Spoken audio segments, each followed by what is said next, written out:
For those of you who joined us 2 weeks ago, thank you so much for joining us again. And if this is your first time, welcome to AFI Victoria's SOFA Seminar Series, second presentation. Tonight, our very special guest speaker is Professor Matthew Barnett from Deakin University. Matthew is a metallurgical engineer who creates knowledge and models to facilitate the use of digital design in alloys and processes. He obtained his engineering degree with a first-class honours at RMIT, which was followed by a PhD at McGill University in Canada. Matthew joined Deakin University in 1999 after 5 years with BHP Steel. He has held an ARC QE2 fellowship and an ARC Future Fellowship, and currently leads the ARC Mine Alloy Training Centre and Deakin Institute for Frontier Metals, which is focused on imparting materials with improved wear resistance. His main high-level research goal is to facilitate the redesign of materials for a circular economy. And therefore, tonight's presentation by Matthew is regarding the circular economy principles, which he will expand further as we go on. So without further ado, I will hand over to you, Matthew. Thank you. Well, thank you, Amber, and good evening, everybody. Thank you so much for giving me the opportunity to speak with you for the next few minutes, or until Gary cuts me off. So my task that I set myself tonight is to talk to you about some creative applications of circular economy principles in materials research. So as you heard from Amber, I work at the Institute for Frontier Materials at Deakin University. So what I will do is I'll give you a very brief introduction to our place, and then start to talk about a circular economy, and then give you some examples. And my aim is not to provide you with a whole lot of solutions that you might put into practice, but rather to stimulate your thinking on this topic, and I hope to do just that. So we're an institute at a university. There's a whole bunch of us. We're a smiley lot of people, as you can see from the pictures. We focus on 4 main areas of materials-related research, and I've put the one that you're probably most interested in at the top. So advanced alloys and structural materials is a big theme for about a quarter of the smiling faces you can see there. We have a lot of PhD students. That's the other message I like to get across. So it's all about the people.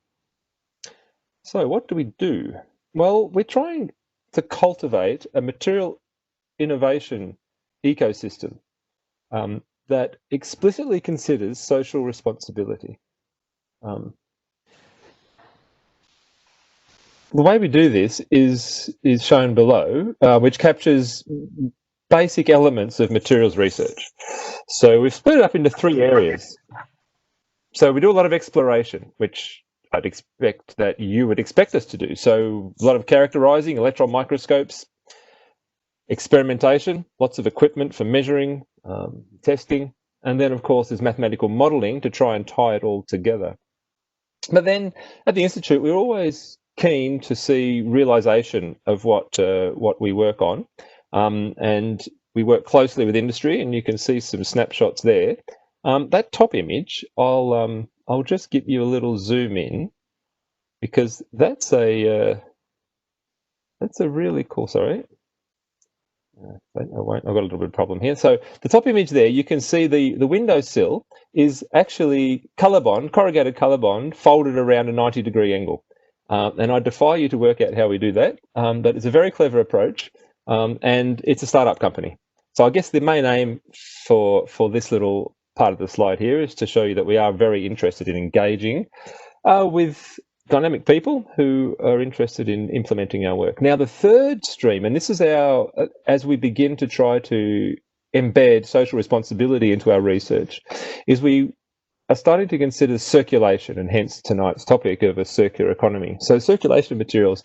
I guess we've reflected on ourselves and our discipline and realised that we have probably solved a lot of problems as a discipline over the perhaps centuries, but we've also created a lot of problems. We're responsible, in one sense, for a lot of the waste that society is having to deal with. So as materials scientists and engineers, we are figuring we should take more concern to the circulation. The little example I've got here is it's a cool thing that one of our professors did. He worked out, take a pair of old jeans at their end of life, and you treat them appropriately, basically ball milling and a few other little things, you can create a powder. So basically turn the jeans into powder. The powder retains the colour, and you can use that colour to dye a new set of jeans.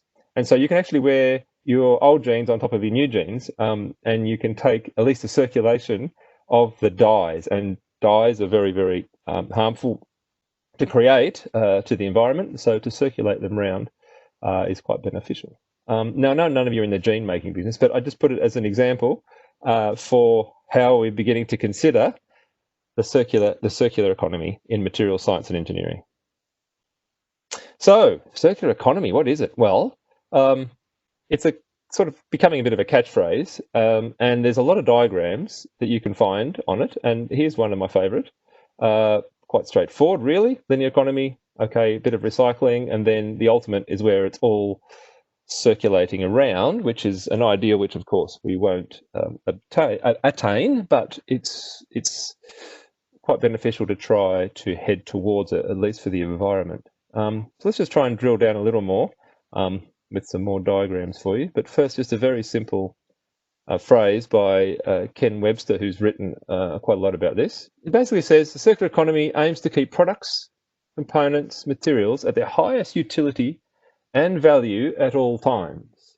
So that leads down a slightly different path because we're focusing on the utility of materials and the value that we've embodied in them. At its simplest, there are three principles.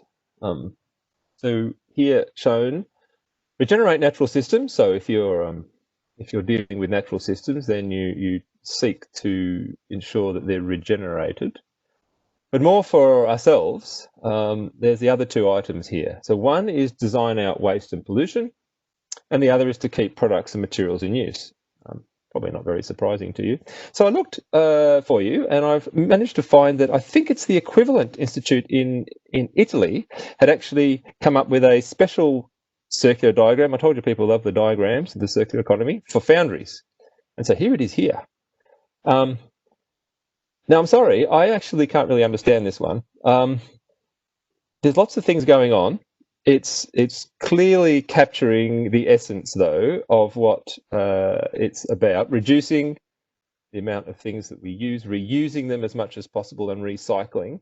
And because I found this one difficult, I think, if you don't mind, we'll go back to the simple one, and we'll consider these two items. And basically, the rest of my talk will be just to take each of those and give you a snapshot of some different thoughts underneath them, and I hope that at least one or two of them might be interesting to you. So, two issues there: design out waste and pollution, and keep products and materials in use. So, I'll take the bottom one first, and then we'll deal with the second one, and that'll give you an idea of how we're going for time when we get to the second one. We're probably about halfway through. All right, just in case you dozed for that bit, the first section will be about keeping products and materials in use. And then the translation of this that we're working on at the moment is fairly simple. And we're focusing in the Institute, at least one area of our Institute, is focused on wear resistance. So making products last longer by imparting them with durability or enhanced durability. And by way of illustration, for both of these themes, there's a toaster that illustrates the philosophy. Again, doesn't really need much illustration because it's pretty straightforward. But anyway, this is kind of nice. There's an agency of design in the UK who made a bunch of toasters that embodied different principles of a circular economy. And I kind of just like to show them because it's just a break from the normal things that I talk about. So this toaster they've called the Optimist, and this is the one that is meant to last forever. It's meant to be absolutely and completely indestructible. And so I guess this is the philosophy of trying to make materials last for a long time. I'm not sure if that added a great deal, but there it is. So we've established a centre that is focused almost entirely on wear resistance. So this is called MineAlloy. So it's a collaboration between METS companies, a number of foundries as well, you'll see down there, and who supply to the mining sector. And our aim is to look at new alloys, manufacturing innovations and modelling and systems to impart a higher degree of wear resistance wherever possible. And so I'll just give you a couple of snapshots of how do we do this. It's all very well for us to say, oh, yeah, we want to make things last longer and make them resist wear, but when it comes down to it, what actually happens? Well, underneath this centre, the engine room, as I mentioned at the start, is about 12 PhD students. So PhD students are the currency that us university types work with. So we do two things actually. So the research students chip in to the knowledge generation, and we seek to train them. And ideally, we train them so that they're industry ready, or at least ready to apply what they've learnt and developed along the way. So it is double-barreled what we do at the university, trying to solve your problems and people like yourselves, but also to train people so that they can take up employment amongst yourselves. Just as an aside, you've heard a lot about the issue of COVID and universities, and certainly in our institute, many of our PhD students are international students, and so that's marking a challenge for us in the current times, as you could imagine. But let me tell you a few things now that we're trying to address with the centre underneath the banner of wear resistance, and some of them will be fairly obvious, but hopefully a couple will tickle your imagination a little bit. So we're metallurgists, and our partners make metal products, and so understanding hardening contributions and sensitivities to heat treatment is actually quite a large part of what we're doing. Here's some nice elements of a microstructure here, and the image below, which shows hardness and the frequency of the hardness in the microstructure. So what does that mean? Well, it means that we've just taken hardness tests all over the microstructure, and you can see some spots it's quite hard and other spots it's not so hard. And the different colours that you can see on the diagram relate to different heat treatment conditions. So what this enables us to do is to tease out the effect of heat treatment on the different parts of the microstructure. It's not rocket science, but it's actually shedding quite a lot of interest. So much so that I'm not allowed to show you the details because our partner was quite chuffed at what was being found here. So that's one aspect. What does it relate to? Well, let's just make the material harder. And we should expect some degree of improvement in wear resistance, something that doesn't always work, but it often is a push in the right direction. Another example from for basic metallurgy. Let's have a look at see if we can refine the structures and get a bit of extra toughness, because as you get to end of life with wear, then toughness can often become a deciding factor. And this was a case of modifiers being developed, modifiers that haven't been used before and that we've patented or in the process of doing so. So unfortunately, I can't tell you exactly what they were, but you can see the effect on the microstructure. And if nothing else, it's quite pretty. It's from the top two images, same microstructure without the modifier, and the bottom two structures finer, but with far less stress concentration for improving of fracture resistance. So it's some good old metallurgy. We're also looking at how nanobainite, which is something that has become of interest in recent times, particularly in the automotive context, and that's something we have tried to do in the centre, is look at advances in high-strength steels in the automotive sector, and to seek how we might implement some of those for the mining sector. And one of them is an exploration of these bainitic structures. And if you can look at the diagram on the bottom right, again, fairly straightforward. This is the hardness that is measured, both initial and afterwards, and a wear rate for materials tested in this tumbler you can see on the left. The bainite is down the bottom. That's the main point, really, that it showed amongst at least this cross-section of samples, it showed a very favourably low wear rate, which got us a little bit excited at the time. And so we're in the process of exploring whether or not this is an avenue that might help materials last longer.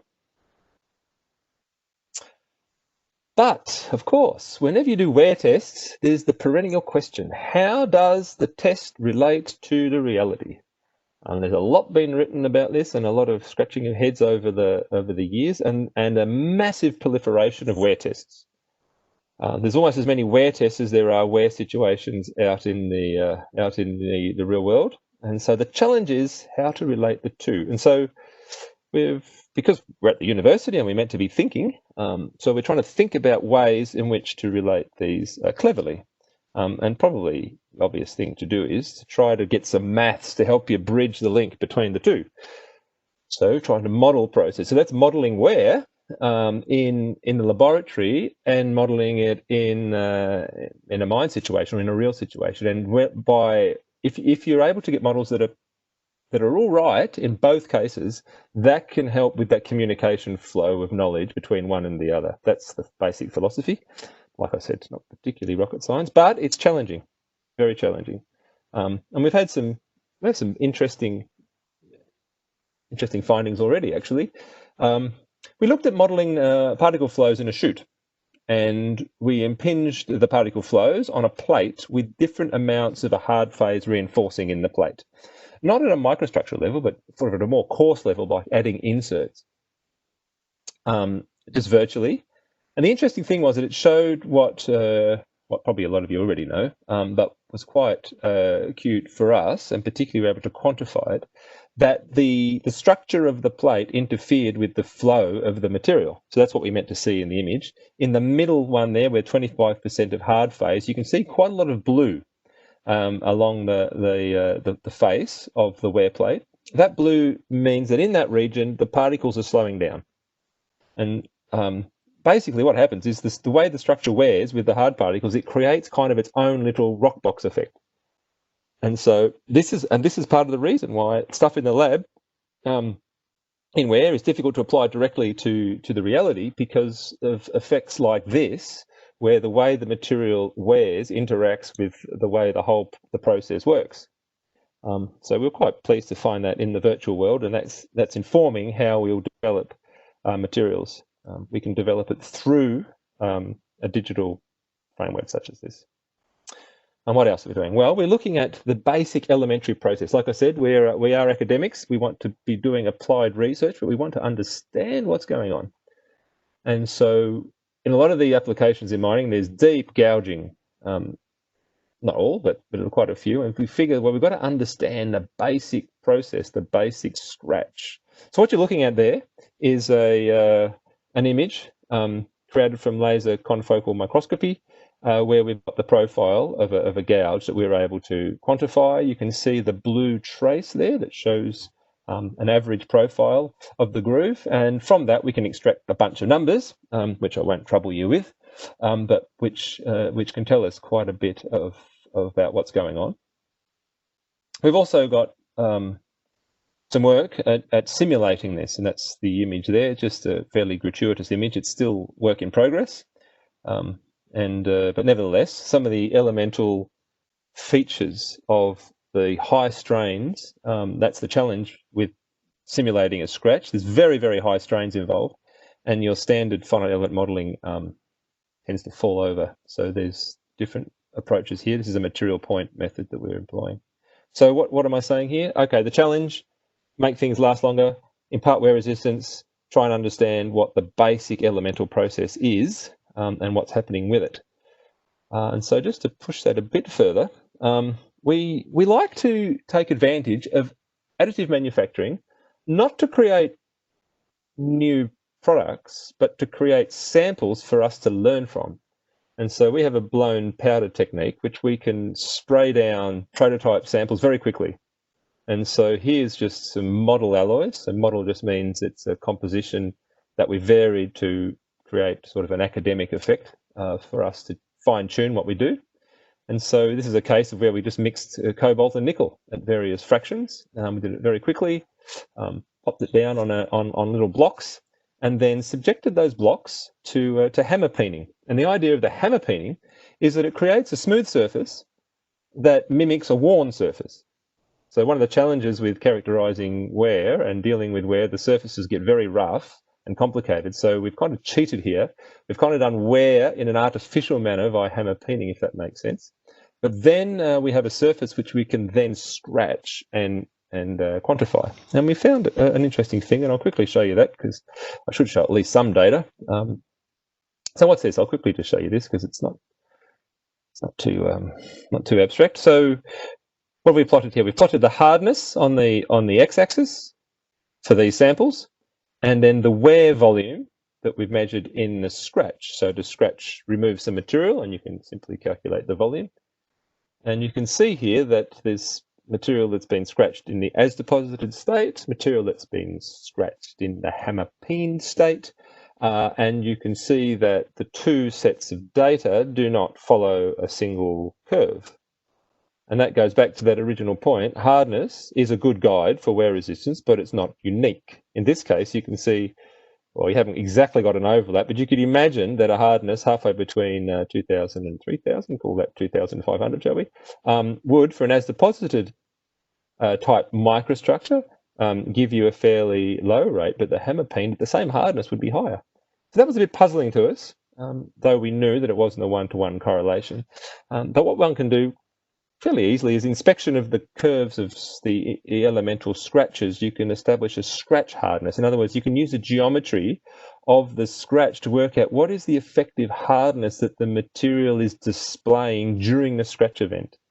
That turns out to be different from the hardness that you measure in your normal hardness test. And it's that scratch hardness, the hardness displaying during the scratch event, that correlates very nicely with the wear volume. Fairly simple. But it's not something we were able to find in the literature with this simplicity, and so we're quite chuffed about being able to, well, whenever we can collapse data on a curve like that, we usually get a bit of a grin on our faces, and the PhD student gets a bit happier because there's a chance they'll graduate. So yeah, it just shows you've got to think about this individual process. All right, so there you go. Making progress, Gary. You might not have to unplug me just yet. So the second aspect that we were going to discuss was designing out waste and pollution. So the first one was, imparting a longevity, keeping products in use. Now we're trying to think about ways in which we can design out waste and pollution.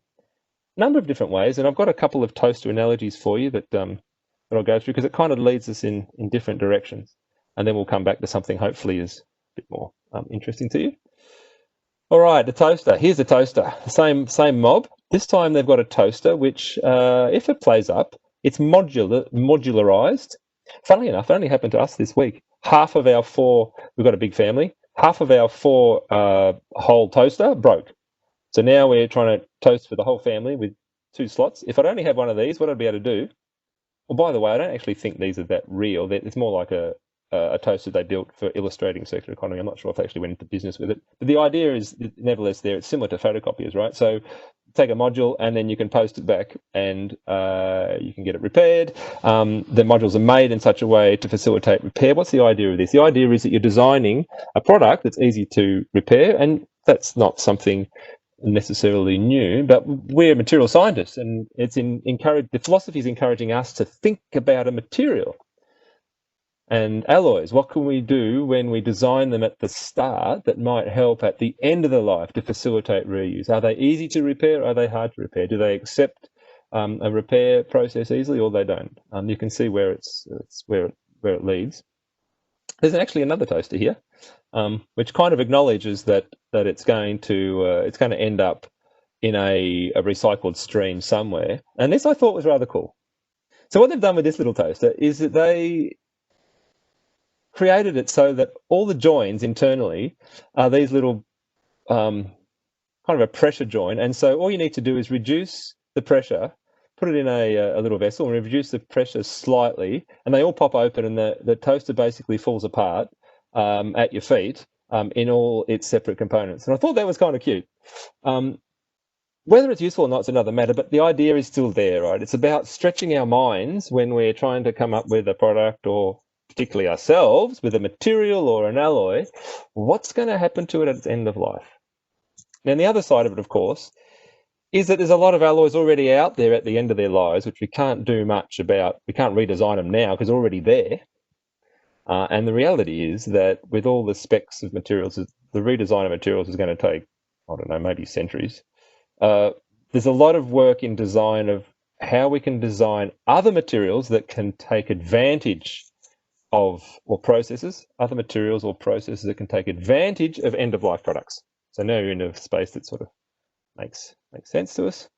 And here's one nice example that might be a little bit of interest to you. So this is a group that we have in the Institute that are looking at the PFAS affected soils. And they've worked out that they can turn them into concretes. And so via a heat treatment, so the heat treatment removes the PFAS, and then through the process, they're able to create a replacement for the aggregate that's in the concretes. They can also, with some care, replace some of the cement as well that's in the concrete. And they're very chuffed about this plot because all the blue bars, which are strengths, exceed the yellow horizontal bar, which is the range of strength you need to have a structural grade of concrete that you can use in foundations. About 70% of all concretes fall in or below this band.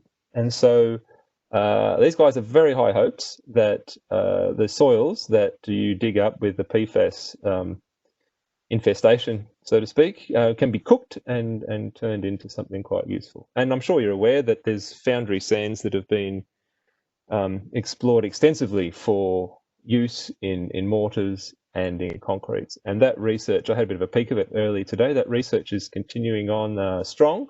And so there's still positive signs for that as a possibility for those of you that have foundry sand at the end of its life. It's just getting the whole system to work, and of course the customer who wants it.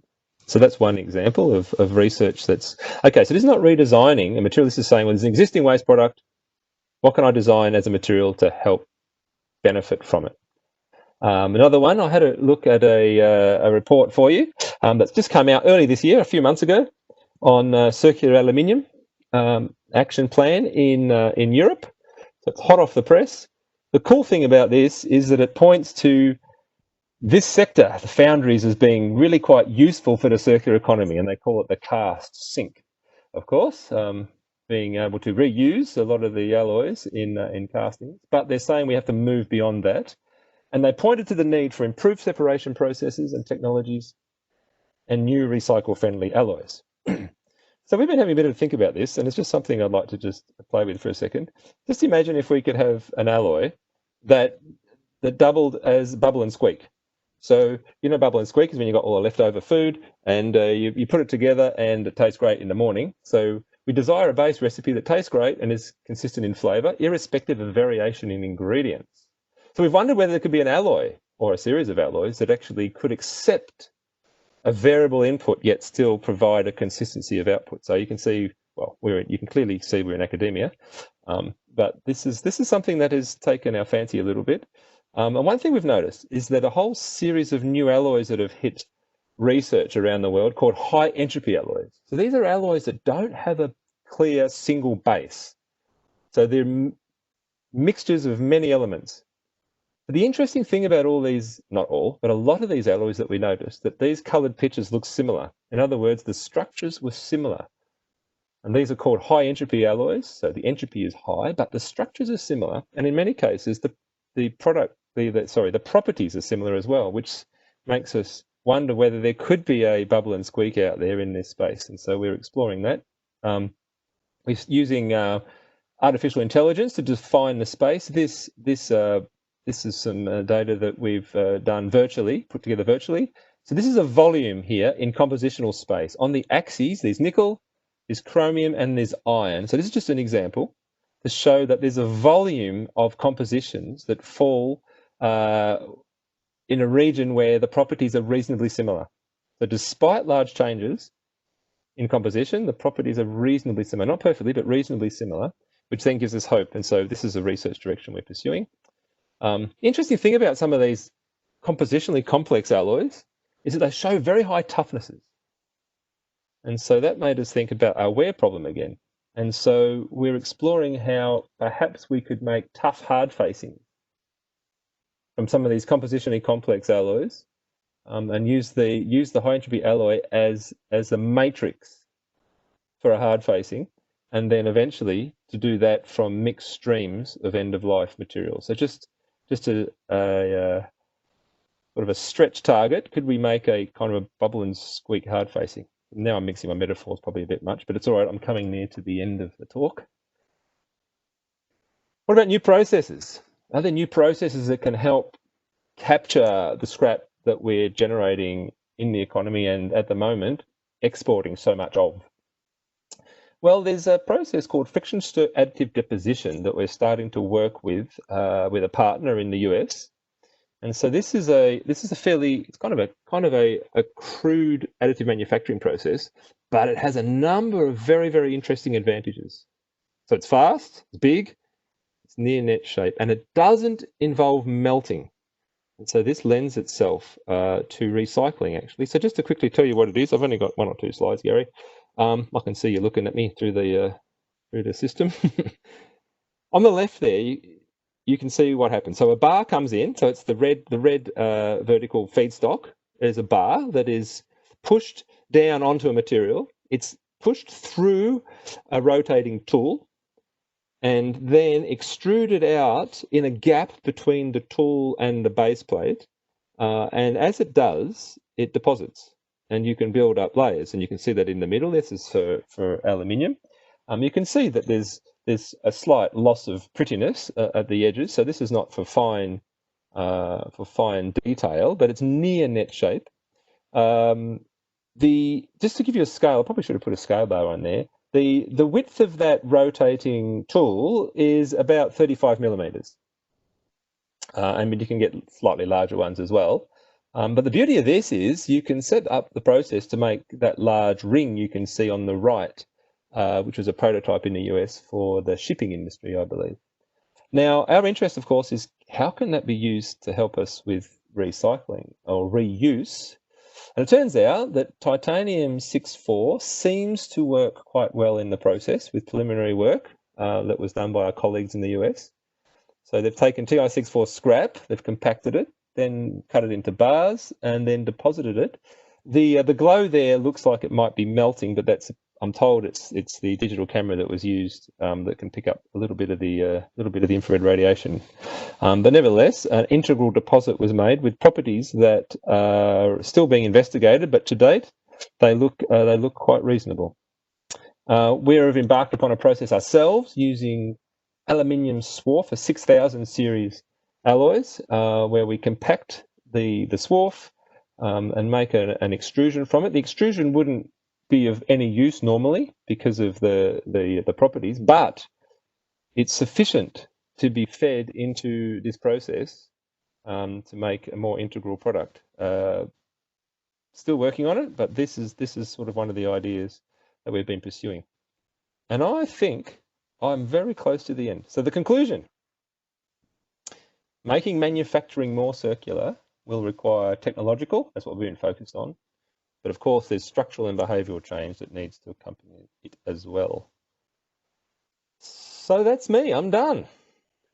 Thank you very much, Matthew. I was pleasantly surprised. I thought I was going to be bored when you're talking about circular economies, but you threw some metallurgy in, you got me interested. I hope everybody else found that exciting. We're now going to embark upon a question phase. So if you have a question, you could type it in the chat box. You'll find that down the bottom right-hand corner of your screen. If you click on it, and by default, it sends it to everybody. Type in your question, and I'll read them out, and Matthew will answer them. I jotted down a few, and I couldn't help drawing parallels between what you said and what John Campbell is going to say in the coming 2 presentations. What John Campbell is all about may fit very nicely into what you're doing, and we need to talk someday, Matthew.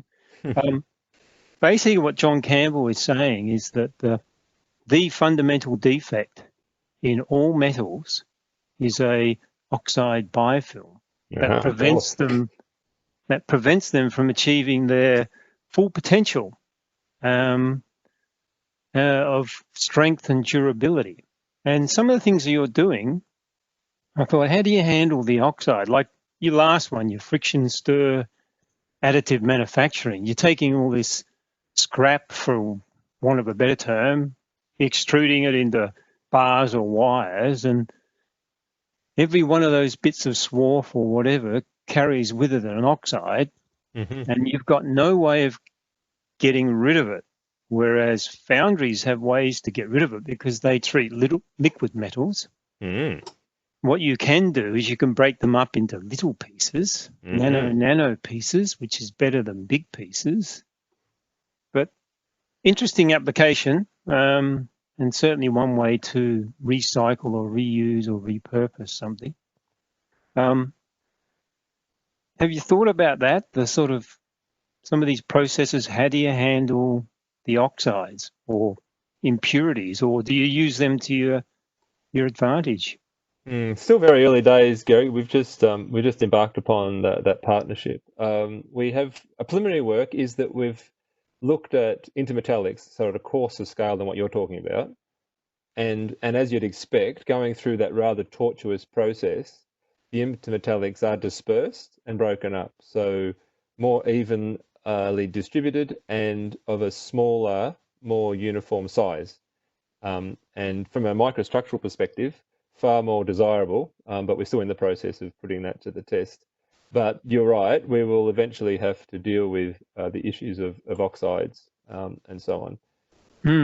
And look, there might be a degree of downcycling perhaps in this, but I guess we're quite excited about the prospect, or at least stimulating more of us to make use of things that we're not currently making use of and are exporting, or even worse, landfilling.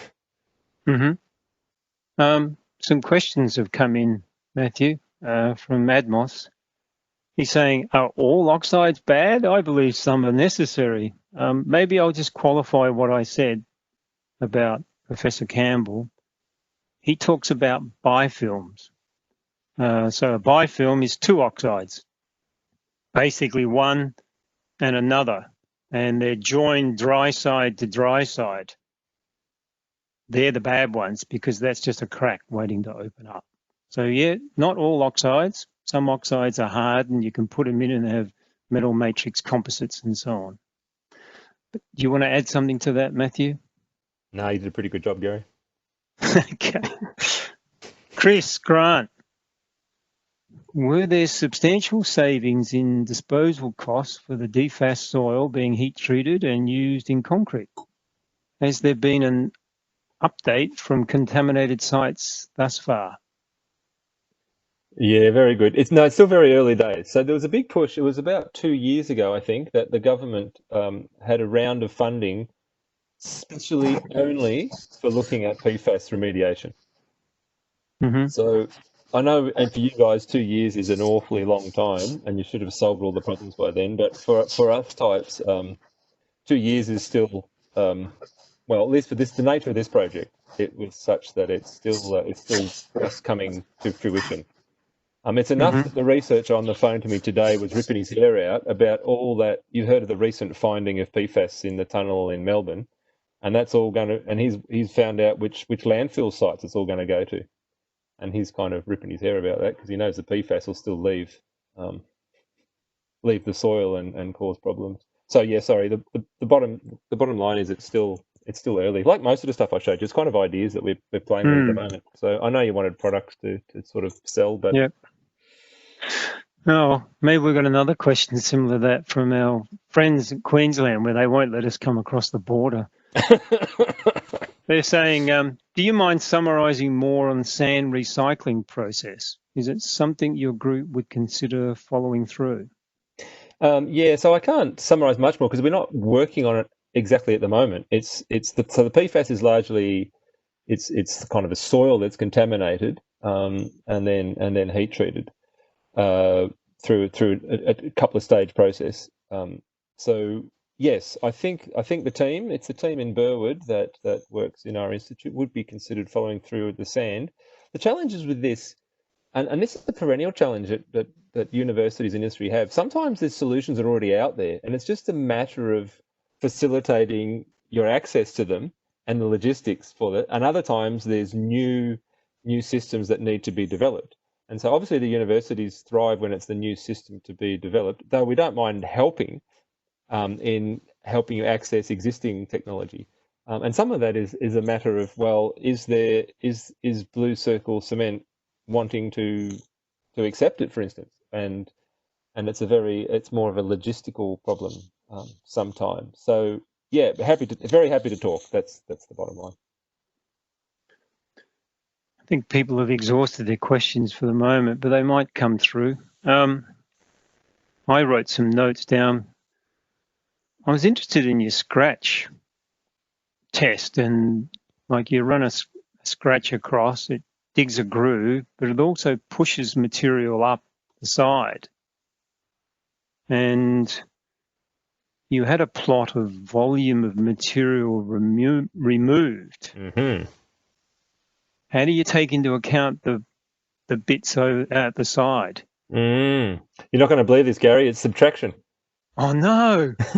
I missed that class at school. So you take the overflow bit away from the dugout. Yeah. Okay.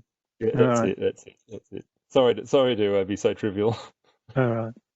Well, some questions that come in while I made a fool of myself. No, you didn't. Simon, the other issue with foundry sand is that every state has different criteria. Maybe it's a statement rather than a question. Yeah, okay. I'm actually keen for statements, Gary. I'm happy for people to come out and make comments, not just questions. Yeah.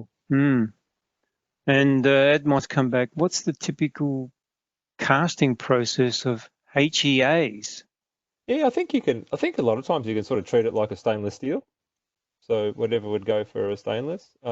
At the moment, we do it with art casting in the lab. So basically, we've got a welder mounted in an argon atmosphere and just blast small amounts with a very high arc. So it's not we're not again. It's sort of at an earlier stage, and look, it's big around the world. The number of researchers around the world, but there's not many large products that you can drop on the table and say, "Hi, here's a high entropy alloy." But it's that recycling side of it that hasn't been explored before. That was we kind of chuffed about that because the world's got a bit excited with our recent paper on it because they go, "Oh wow, we could use it for that." Yeah, I think it's a good idea, and especially a plot where I can't remember the alloys, cobalt, nickel, and probably iron, and you had that sort of surface where they had similar properties. That's it. The problem is that it's multi-dimensional space in reality, like the 10, so it becomes very hard to plot. All right. Alan has got a question. Waste foundry sand used in the production of geopolymers is being investigated, but they got problems in logistics, moving stuff to get enough volume. Sand is a problem all over the world. There's a shortage of sand. We're running out of good sand for concrete. Yeah, no. What do we do about the logistic problems? I mean, we do have we got a geopolymer prof you guys need to do some research on Beam Me Up Scotty. We just beam the sand all over the world. Maybe we've got to get those PhD students working a bit harder. Make them work harder. They probably come in at 10 and go home at 4. I think this is a very big problem, and I kind of alluded to it at the end of my talk when I said, look, it's going to need behavioural and structural change to implement some of this stuff, and it's very hard to get our head around it. But it does need people like yourselves to work together. That's one thing that's obvious, especially in the absence of legislation and governments pushing it through maybe sticks as much as carrots. Then it's a matter. People have to really collaborate to get this stuff to work, don't they? To get the volumes. And look, the other massive challenge, if you're trying to make something from a scrap product, you're always going to be nervous because you don't have the security of your supplier, right? Let's say I start up a little factory that's great at using your waste, but you move on in the world and stop producing the waste and being very pleased with yourself, but then you're business. So it's a real it is a real challenge. But collaboration across the supply chain is the essential bit, and of course having a multiplicity of potential suppliers. Yeah, I mean, if it was cheap to move stuff around globally, you could solve part of that problem. Yeah. Alan continued. He said maybe the participants that supply the mining industry can comment on what happens to the worn cast parts at the mine sites, on this logistics thing, the cost of moving scrap metal around. Does anybody want to comment on that? Well, some of our partners. I can go. No, go. We get scrap material back.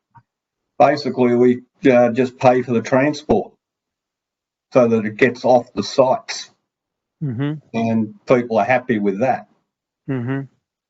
Maybe another way around this is that the foundries don't just sell a casting. It's sort of they take responsibility for the life of the product. Like they'll sell to a mine, you can have this casting until you've had enough with it, then we'll take it back. Something like that. That does depend on the client. Some clients are quite happy to do that, and other people's they'll expect what they think is a fair scrap price for it, as well as you getting it off their site, which can inhibit your wants of retrieving the material. And you've also got to be careful of, we will only accept material that we've cast. We won't accept material that's come from overseas sources. We can't guarantee the quality of it.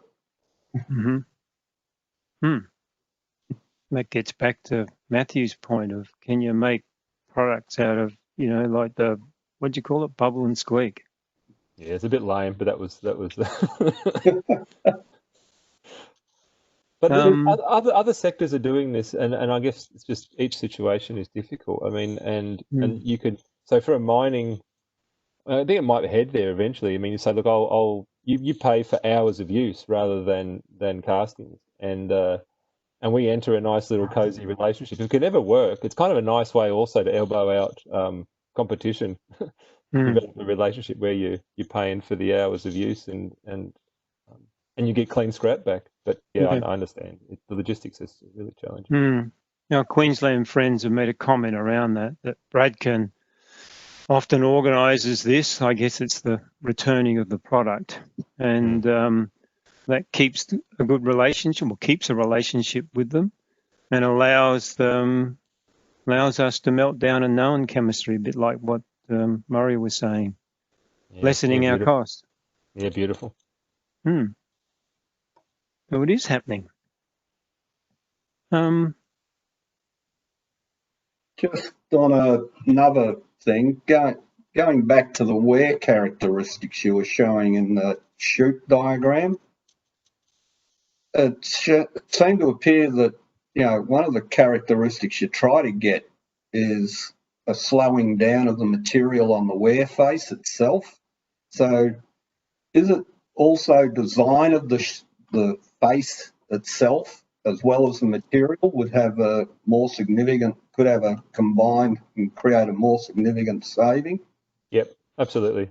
Yeah, I mean, there's design for rock boxing to sort of have ridges and things on purpose to trap the material, so it's actually protecting the plate against the material you're trying to crush or pulverize. That's it. And I guess we were keen that to see that the material itself can evolve into doing that with wear. So it just means it's another factor we have to take into account when you get your wear test and get really excited to say, look, this is going to be great, but you need to take some of these other things. Sometimes it's beneficial, sometimes it's But you've also got to worry about the flow rate through the mill. Because if the flow rate gets choked, then they're not happy because they're not getting the output.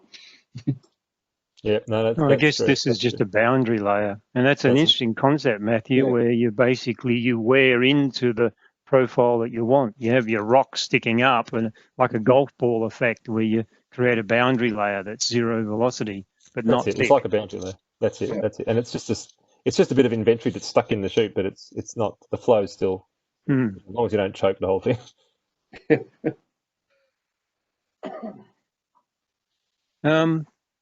Looks like questions have dried up in the chat line. Your last chance. I'll give you a little bit of time, or if anybody's unmuted, they can voice their question. Looks like everybody's looking at the clock and maybe they're getting hungry or thirsty or something. Dinner? Yeah, why did you choose dinner time to do this, Gary? It's all right, you don't need to answer that. Yeah. Can answer that one for you, Matthew. This is our usual. Back in the day when we were able to meet in person, this is our usual meeting time, which did include us getting together and having a meal as well as the presentation. So we've just maintained. Only thing we've been able to maintain as normal. Yes. Okay, so you removed the very thing that drew people. Sorry, Amber. Are you back again? Yes, I'm back. Sorry, I did the mute all because somebody was making noise in the background that cut you out. Well, and the reason, Matthew, I was just about to say that we did choose the SOFA seminar was there's no limit on if you're at home enjoying the same similar beverage that you might do at the meeting, but you don't have limit on how many you can enjoy. Oh, very shrewd, yes. So that said, and there has been no more questions come in, on behalf of AFI Victoria, I'd like to thank you for joining us and for your presentation this evening. We've really enjoyed it, and I can see by the question and answer session that you've sparked a lot of interest, and hopefully those who've joined us have got something out of this that they can take away and take back to their own business. So just quickly, in a fortnight's time, we have the first of our presentations from Professor John Campbell. He has two presentations, one on the 7th of October and a second one on the 21st of October. Now, as promised, last SOFA seminar, which was 2 weeks ago by Dr. Roger Lumley, has now been edited and is ready to be uploaded onto the AFI website. So in a couple of days, because that's how long it takes for the administration people to upload it, it will be available. You'll see a flyer similar to what we sent out to everyone. There'll be a YouTube link that all you need to do is click on, and it'll take you straight directly into the presentation, and it'll be headed under the SOFA Seminar Series Presentation 1. Tonight's presentation will also be uploaded, and that'll take maybe a week or something, and then you'll be able to access tonight's presentation by Matthew as well. For those of us who first joined, thank you and welcome, and we look forward to seeing you in a fortnight's time. And for those who've come and joined us on both occasions, greatly appreciate it, and we hope you enjoyed the evening.